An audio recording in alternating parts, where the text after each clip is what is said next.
मुझे नींद ना आए हो,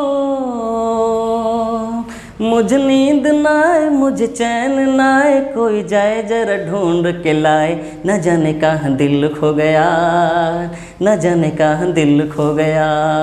नमस्कार दोस्तों, मैं Vijay Yadav, MSJ success point पर आपका हार्दिक स्वागत और अभिनंदन है। मेरे दोस्तों, अध्याय नंबर 1 का अर्थात वैद्युत आवेश तथा क्षेत्र, इस चैप्टर में आज आपको पढ़ाया जाएगा वैद्युत द्विध्रुव आघूर्ण। तो आगे देखिए वैद्युत द्विध्रुव आघूर्ण होता क्या है।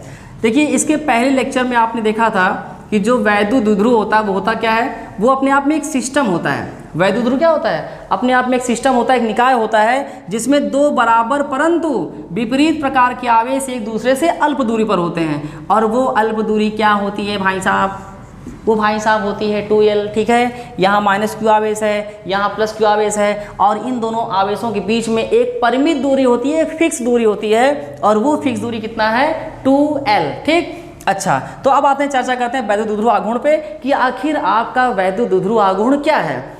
तो वैद्युत द्विध्रुव के इन दोनों आवेशों में से, यानी -q आवेश हो या +q आवेश हो, दोनों आवेशों में से किसी एक आवेश के परिमाण, केवल एक आवेश के परिमाण, एक आवेश के परिमाण q और दोनों आवेशों के बीच की जो अल्पतम दूरी है 2L, ठीक है, दोनों के गुणनफल को वैद्युत द्विध्रुव आघूर्ण कहते हैं। और इसको लिखते किससे हैं, स्मॉल p से।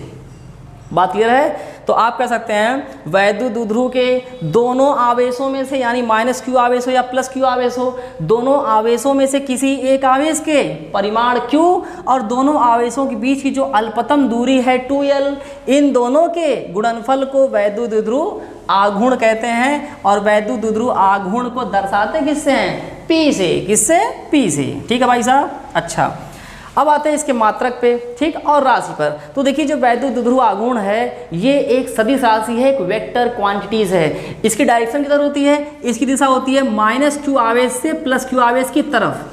किधर होती है, -q आवेश से +q आवेश की तरफ होती है। किसकी दिशा, वैद्युत द्विध्रुव आघूर्ण की दिशा। बात क्लियर है भाई साहब। ठीक है, तो वैद्युत द्विध्रुव आघूर्ण कौन सी राशि है, एक सदिश राशि है। ठीक, तो फिर सुनिए परिभाषा। वैद्युत द्विध्रुव के दोनों आवेशों में से किसी एक आवेश के परिमाण यानी कि q और दोनों आवेशों के बीच की जो अल्पतम दूरी होती है 2L, इन्हीं दोनों के गुणनफल को वैद्युत द्विध्रुव आघूर्ण कहते हैं। और लिखते किससे हैं, P से। बात क्लियर हो गई है। तो मैं आपको परिभाषा लिख करके दिखा दे रहा हूँ। परिभाषा क्या होगी, यही होगी भाई साहब, वैद्युत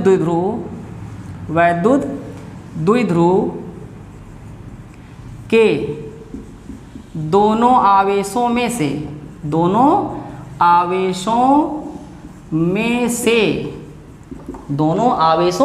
से किसी एक आवेश के परिमाण,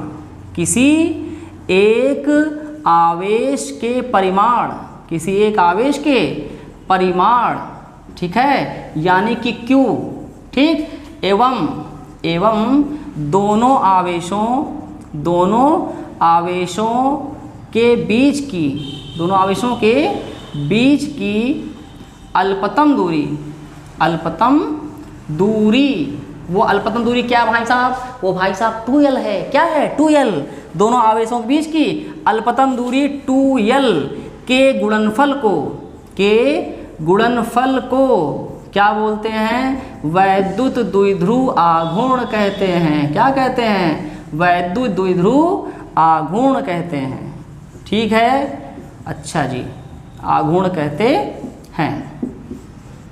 ठीक है, तो आप चाहे डेफिनेशन का स्क्रीनशॉट ले सकते हैं और स्क्रीनशॉट ले करके अपने नोटबुक में लिख सकते हैं, और ये आपके बोर्ड एग्जाम में विधिवत ढंग से काम में आएगा। ठीक है भाई साहब।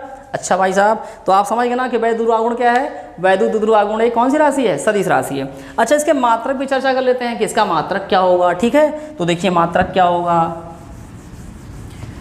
देखिए बाबू, आप जानते हैं कि P बराबर क्या होता है, P बराबर होता है Q × 2L।